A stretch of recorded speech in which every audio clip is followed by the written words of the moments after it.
What's the worst thing in the world today? The war in Ukraine? The Epstein files maybe? Not being able to afford a house like ever? Well, none of them are jack shit compared to Balkan hospitals. I've been living in the Balkans for most of my life. And the worst mistake you can make here is getting sick. You do that and it's game over for you. Like, done. God forbid you require healthcare, because going to a hospital, you'll be met with the same imagery as in Outlast. Crumbling walls, questionable fluids on the floor, the smell of mold and disinfectant in the air. One time, when I was severely ill, I had to be rushed to the ER. And on the way to getting examined, half conscious, I saw a straight up pool of blood on the floor in the next room. And that wasn't even the worst part. You see that and you start wondering, is this place supposed to fix me? Well, in Hungary, statistically, you're more likely to be more sick coming out than coming into a hospital. Ki tudja innen merre visszavégzett, göröngyös úton sötét éjjelen. I can understand not having enough money for a new paint job. I mean, Orban needs a new mansion after all. What I can't understand is the god-awful service. So one time I got appendicitis. My stomach felt as if I got shot and someone was pouring salt into the wound. I was puking every 5 seconds, I couldn't stand up or walk, so I got rushed into the ER. But because I was in such horrible pain, I couldn't walk into the examination room. And when I finally was able to get over there, being wheelchaired in, the doctor called me a pansy for not being able to walk. And then, while examining me, she poked her fingers into my stomach, which felt like I had been pierced by yet another spear of some sort of god. Naturally, I yelled because it hurt, and again, she called me a bitch. I get that if you're working in healthcare, you get desensitized to these types of things, but like, holy shit, dude, you work at a hospital. Can you just spare a little bit of empathy? Just a little bit. It sounds really pathetic to say at the age of 32, I've acquired empathy, but I have. If you stay in a Balkan hospital, you just feel utter resentment coming from the staff. The nurses, for example, can't wait for you to get discharged, so you don't bother them with silly questions like, please man, may I get another blanket? Can you turn up the heat? I'm freezing here. When am I gonna get my surgery? And don't even get me started with the slop they call food. Here's a hospital lunch in Slovenia, and here's a hospital lunch in Serbia.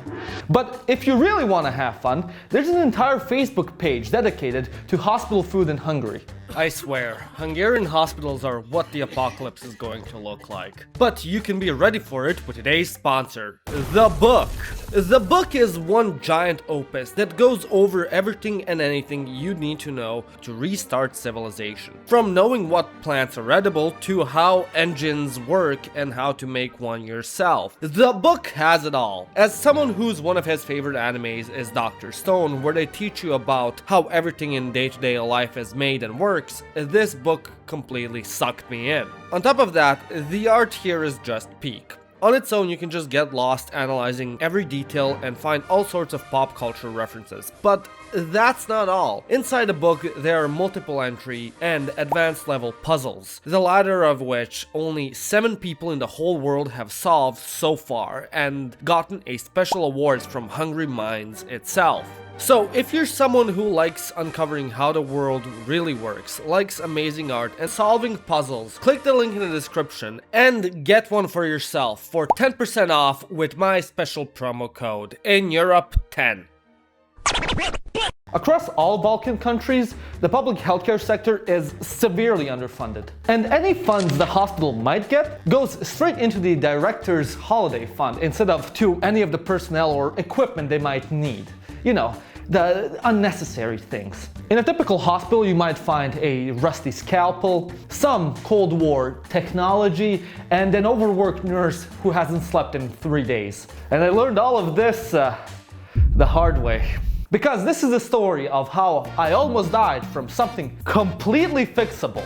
So, going back to my appendicitis hospitalization, when the ER finally got a diagnosis, they decided to send me to another hospital because they were completely full. But they forgot to give him the report. So when I arrived to the new hospital, I had to go through the entire examination process all over again to establish the fact that yes, I do indeed have appendicitis, which is where things went from bad to straight up life-threatening. They found out that my appendix was, in fact, about to burst. But this hospital was full as well, so they had to send me to another one. But all the ambulances were occupied. So I had to wait for God knows how many hours in excruciating pain for the ambulance without any painkillers at all because they didn't have them in stock. Anyways, an ambulance was finally free, so they sent me on my merry way to another hospital where I'd undergo surgery. But they yet again forgot to send the report, so when I arrived, I had to yet again undergo all the tests to establish that yes, I do in fact have appendicitis. And here's where it gets absolutely insane. So after I finally got my surgery, the first thing the doctor told me after I woke up was, hey, so your appendix burst and you were septic. I wasn't sick because of appendicitis. I was dying because of paperwork. Serbian healthcare, ladies and gentlemen. The worst part is, my story isn't even rare. So of course, a lack of proper medical supplies and a lack of funds also means a lack of money for salaries. Which is funny because taxes here are like almost half of your income. Despite being one of the most crucial jobs in our society, Balkan doctors get paid f*** all. So one of my late family members was a head of a medical department in Serbia. But after decades of work in the industry, countless of sleepless hours, their salary at best was 1,500 euros. So on top of already working in a public hospital, they also worked in a private clinic and at the university. Which is why Balkaners often give extra gifts to doctors as a show of gratitude. But as it is in the Balkans after all, this nice gesture of kindness has become a catalyst for one of the most infamous practices in the region: corruption. Public clinics have become synonymous with bribes and corruption. It's gotten so bad that many Balkaners think they cannot get any proper treatment without any caveats. One of my friend's mom works as a nurse in a hospital in Romania. And she regularly gets all sorts of gifts from patients so they'd get preferential treatment. But to be fair to the doctors, the bar for patients is also very low. What you need to understand is that health awareness and trust in doctors is quite low in the Balkans, especially in the rural areas.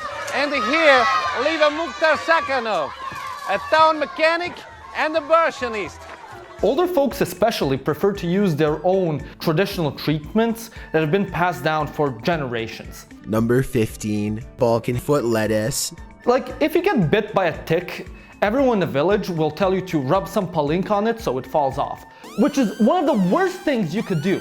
If you put any alcohol on it, sure, it's gonna fall off, but it's gonna puke into your bloodstream. And if it has Lyme's disease, congratulations, you made yourself a cripple for life.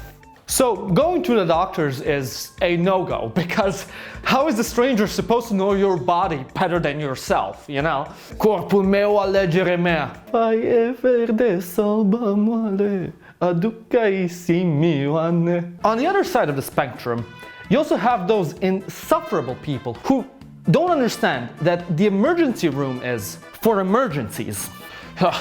Sorry, pal. I know you're internally bleeding and all, but there are 5 people with a common cold in front of you, so you'll just have to wait like the rest of us. To an extent, I do understand why the medical staff is so pissy, because I'd be pissy too if I had to deal with that on a daily basis. Still, this doesn't excuse some of the scummier ways doctors and nurses treat their patients here. Like, there was a case not too long ago, again in Romania, where a pregnant woman was experiencing some hardcore pain in her stomach. She asked the doctors and nurses on due day for an intervention, but they flat out ignored her, didn't bother to do anything about it, and she died the next day.